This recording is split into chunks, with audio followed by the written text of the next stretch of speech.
ରତ୍ନ ଭଣ୍ଡାର ରହସ୍ୟ ଶିଶୁ ଖୋଜୁଛି ଶୈଶବ ସୁଖ। କେନ୍ଦୁଝରରେ ଅସୁରକ୍ଷିତ ଶିଶୁ ଶ୍ରମିକ। କେନ୍ଦୁଝର ଜିଲ୍ଲାର ରତ୍ନଭଣ୍ଡାର ବୋଲାଉଥିବା ଯୋଡ଼ାବଡ଼ବିଲ ଖଣି ଅଞ୍ଚଳର ବିକାଶ ରହସ୍ୟ ହୋଇଛି ଉନ୍ମୋଚିତ। ବିକାଶ ନାମରେ ଏଠି ବିନାଶ ଏକମାତ୍ର ବିକଳ୍ପ।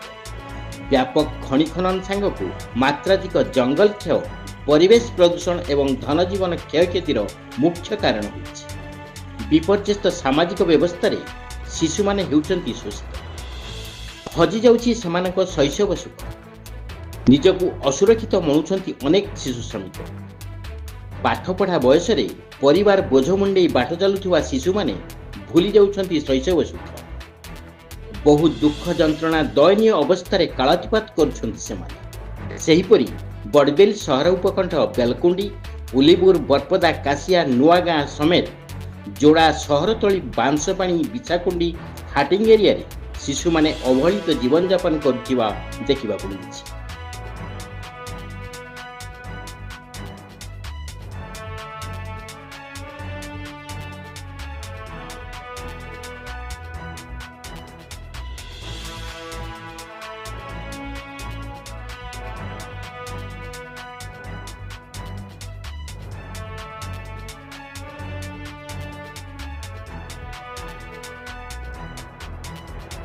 ପାଠପଢ଼ା ବୟସରେ ପରିବାର ପ୍ରତିପୋଷଣ ନିଶା ଘାରିଛି ସେମାନଙ୍କୁ।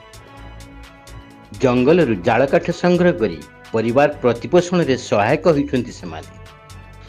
ଜାଳକାଠ ସଂଗ୍ରହ କରି ବଜାରରେ ବିକ୍ରି ଟିକି କରି ଗୁଜୁରାଣ ମେଣ୍ଟାଉଛନ୍ତି ସେମାନେ। ପରିବାର ପ୍ରତିପୋଷଣ ପାଇଁ ସେମାନଙ୍କୁ ଏପରି କାର୍ଯ୍ୟରେ ନିୟୋଜିତ ହେବାକୁ ପଡୁଛି। ଏପରିକି ଘରେ ଶୋଇବାକୁ ଜାଗା ହେଉନଥିବାରୁ କିଶୋର ବୟସର ପିଲାମାନେ ଆସି ଛକ ଦୋକାନ ବଜାରରେ ଆଶ୍ରୟ ନେଉଥିବା ଜଣାପଡ଼ିଛି। ତେବେ ଆସନ୍ତୁ ଏବେ ଆଲୋଚନା କରିବା ସେହିପରି ଜଣେ କିଶୋରଙ୍କ ସହିତ। କଣ କହୁଛନ୍ତି ସେ ତାଙ୍କର ଅଙ୍ଗେଲି ଭାଷା।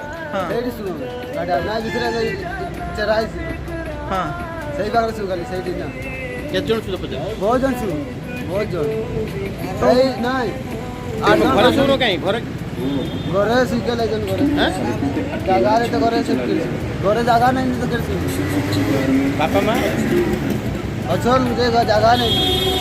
ତ ମ୍ୟୁନିସିପାଲିଟି ତରଫରୁ କିଛି ମିଳିଛି ନା ନାଇଁ? କିଛି ନାଇଁ ମିଳେ।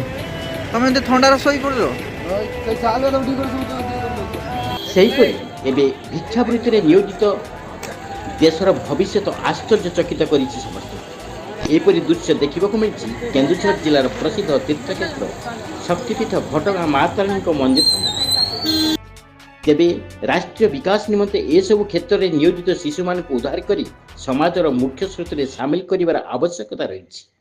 ତେଣୁ ଲାଇନ୍ ଡିପାର୍ଟମେଣ୍ଟ, ଷ୍ଟାଚ୍ୟୁଟାରୀ ବଡି ସମେତ ବୁଦ୍ଧିଜୀବୀ ସମାଜସେବୀମାନେ ମଧ୍ୟ ଏଥିପ୍ରତି ସମ୍ବେଦନଶୀଳତା ପ୍ରକାଶ କରିବା ଉଚିତ। ତେବେ ଯାଇ ସମସ୍ୟାର ସମାଧାନ ହୋଇପାରିବ।